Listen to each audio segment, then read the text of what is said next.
I'm Scott, and the purpose of this channel is to help you and myself become a Renaissance person and live the Renaissance spirit. In a previous video, I discussed that one of the ways to do that is to have executive presence in Gravitas. And in so doing, it's important to have the right voice. We want to be seen and heard and to be understood as people. And we want to live our true authentic selves.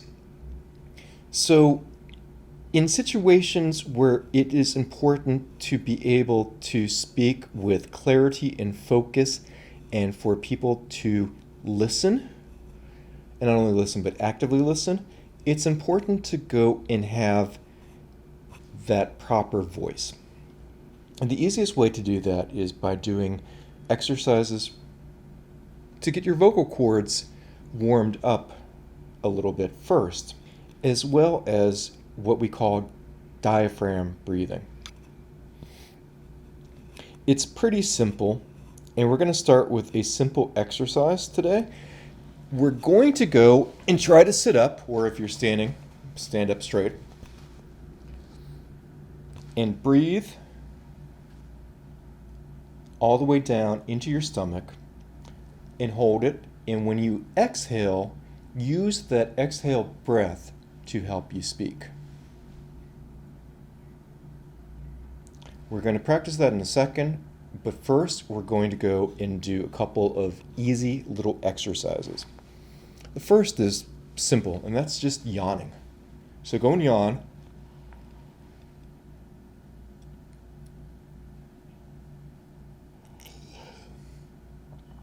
What happens is it opens up your mouth and your throat and your vocal cords. You could also hum or sigh or blow bubbles. All those techniques help, in addition to speaking, exercise your voice. You don't want to strain it. You don't want to do things like have really cold liquids or sodas or milk, because it can impact and impair your vocal cords. So if you're going to drink something like water, and that's always helpful. Now, sitting up straight, we're going to go and do another exercise. We're going to keep one long note and just change the inflection. Okay? God,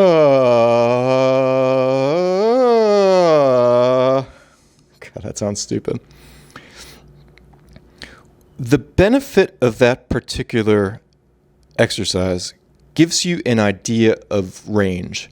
And as you can tell, just by doing that, my voice is already a little bit deeper. Now, I'm going to go and accentuate that with breathing from my diaphragm. So I'm going to make sure I'm sitting up completely straight.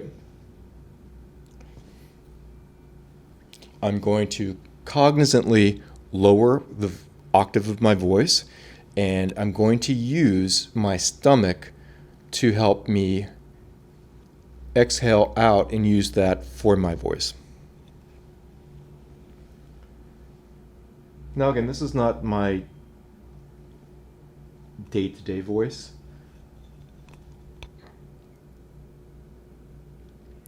But as you can tell, my voice can get a lot deeper. You want to have a voice that's comfortable for you. Again, you don't want to strain anything. And you want to try to use your stomach as much as possible. And the same is true if you're doing things like singing.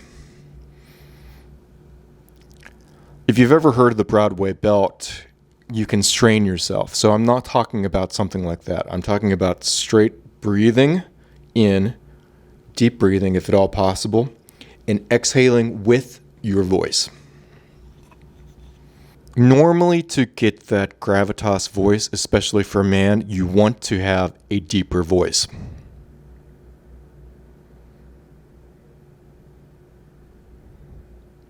So let's see how deep we can go. And again, that previous exercise helped us to do that. You also need to be cognizant that how you sound here isn't how you sound out there. So there's a lot of echo running in your brain, not in your brain, in your skull, that's going through and making you sound differently to yourself.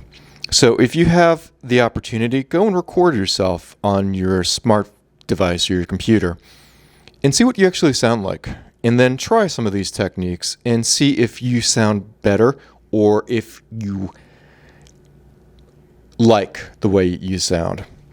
Does it make it more impactful? Does it make you sound more interesting or high caliber? Does it go and effuse you with the respect and dignity that you deserve? And again, this isn't something that you necessarily have to have this kind of voice every day, but for those situations that call and arise, it's always a good idea to be able to have that voice if you need to. And I'm not just saying that it isn't something that you want to do every day. If you do, that's great, absolutely. But you want to make it impactful if you do it, occasionally or constantly. Having that impactful voice will make a difference, and it is important for you to be able to do that while you understand what you actually sound like. So recording yourself will make a world of difference. It's also important to remember what type of position your head is. You don't necessarily want to strain anything, so you want to make sure that you're looking straight ahead, or have your head at least straight ahead, and not do something like this. Notice how I'm talking exactly the same, but as I'm stretching, I could possibly be doing some, short-term temporary damage to my vocal cords, and I sound completely different. Nor do you want to talk like this with your chin against your chest. And especially here in America, many of us, including myself, I think part of that's because of my allergies and my asthma, talk through our nose. You want to be able to breathe in your nose, but you want to be able to speak from your stomach and out your mouth. If you have an issue with this, try to speak with your nose closed and see if that makes any difference. Actually, I think I sounded more nasally when I did that. I'm not sure. There are, unfortunately, stereotypes in the world. There are gender biases. And we all try to vie for attention at times. So keeping this in mind will help you with your gravitas, will help you with your executive presence. And in essence, sound like someone who should be listened to. Let me know what your thoughts are below, and thank you very much for watching. Take care.